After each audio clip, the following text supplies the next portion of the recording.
So hi everyone. Today we are going to talking about the book feedback. Thanks for the feedback. So I'm Pinkwin and yeah. I'm Amber. I'm Frank. So feedback include any information about yourself. It can come from your experience or people. It can be a test score, a bit on the back, or for more appraisal. Feedback is an essential part of learning. When we find it hard to embrace feedback, especially the negative one about ourselves. When you are giving feedback, you tend to feel that the other party is not receiving it well. When you receiving feedback, you feel the other party is not giving it well. It is an information you receive about yourself. It is how you rank, think, describe, and advise it. It can be hard to hear feedback, and much training has been devoted to how to better give it, when the key through is learning how to better receive it. F-out. The receiver is the one who controls whether or not feedback is understood, accepted, and adopted. Walk you through how to become a better receiver of feedback so you can more efficiently incorporate it into your life. So improve your job performance and strengthen your personal relationship. So there is three types of the trigger. The first one is truth trigger. The feedback is wrong, unfair, or unhelpful. Truth trigger are sparked when we believe that the content of feedback is wrong, unfair, or unhelpful. We are usually don't understand the feedback correctly in the first place, or nor see the same things as the other party. The second one is the relationship trigger. How you to give the feedback. Relationship trigger are set off by the person giving the feedback. We respond to how we feel about them or ourselves relationship instead of the content of the feedback. That is why it is sometimes easier to give advice from the stranger than the people close to us. The third one is identity trigger. I feel threatened by the feedback. Our identity is who is believed we are, what we stand for, and what we can achieve. Is, for example, I read or I am loving mother. It identifies our relationship with ourselves. Identify trigger are spark when our sense of identity is threatened. We feel of balanced over when and switch our survival mode. One of the most important content I have learned while reading this book is that even though many organizations and books focus on teaching how to give better feedback, it is even more important to learn how to receive feedback, since the receiver is the one who decides whether to accept or adopt the feedback.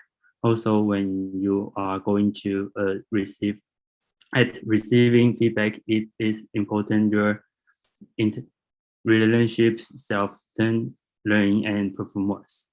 Now I'm going to pass to the next slide.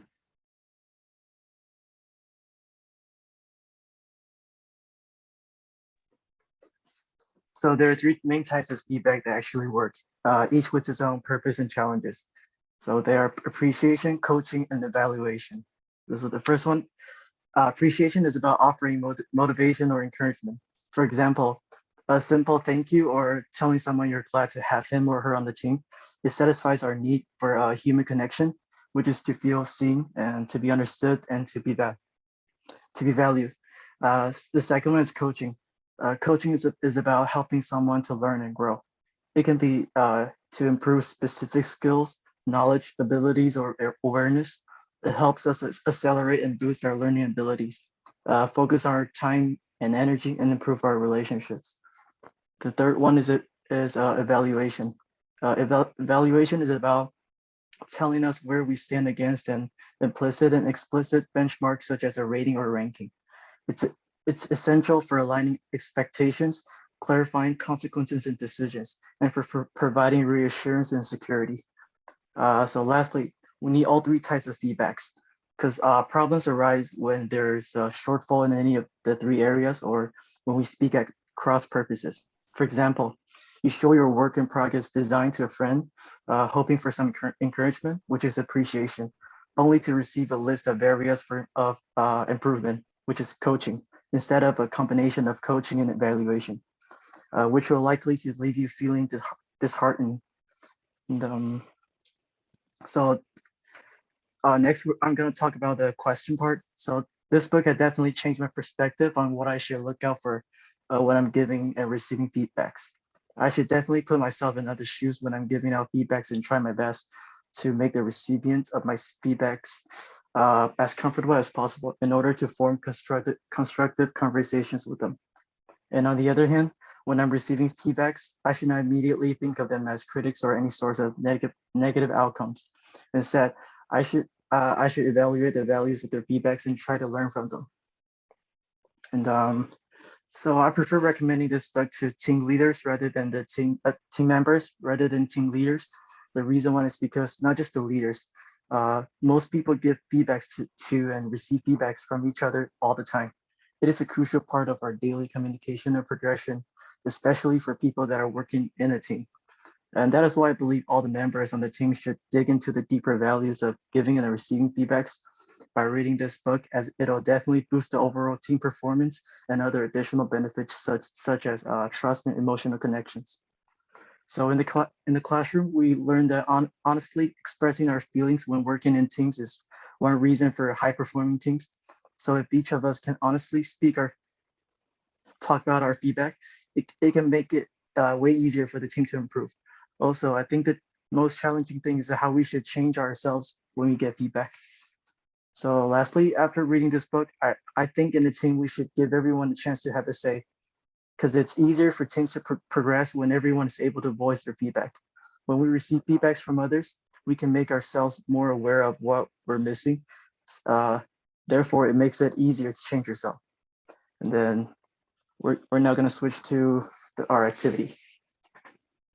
Thank you. So when we are in person class, we should have activity time, it should be Kahoot time. But right now we kind of like record a video. So I just kind of like simply go through the Kahoot questions and kind of like explain what we have.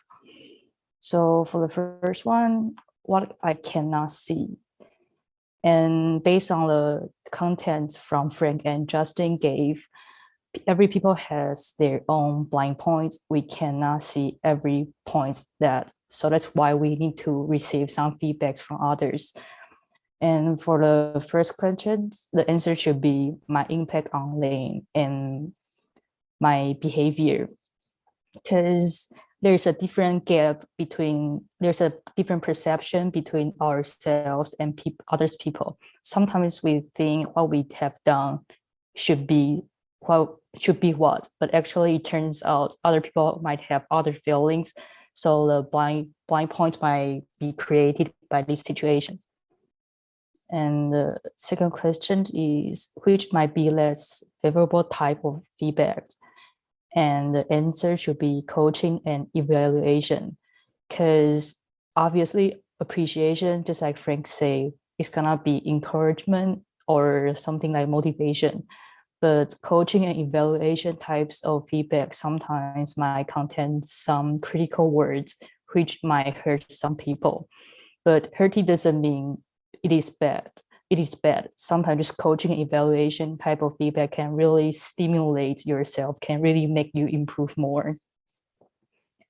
And the last one is, which one is not a factor included in how baseline personality affects feedback?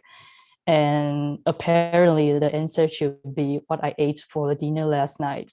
Sustained recovery, swings between moods, And the yellow one, they are all the factors that how baseline personality affects feedbacks. It's more like people how we view the feedbacks, what kind of preparation we have in our mind to receive those feedbacks. Are you gonna reject it or are you gonna accept it and do some change? And that should be all our presentation. And we really hope you guys enjoyed that. Thank you.